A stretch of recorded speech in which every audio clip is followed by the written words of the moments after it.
Vallès és un poble petit d'uns 150 habitants i poc més d'un quilòmetre quadrat de terme municipal que compta amb una església barroca i un palau senyorial medieval.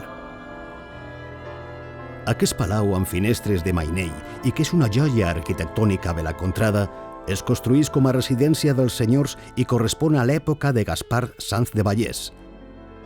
Ha sigut restaurat per mans privades. Reflecteix contradiccions estilístiques com la ubicació en el primer cos d'elements renaixentistes i en el segon gòtics.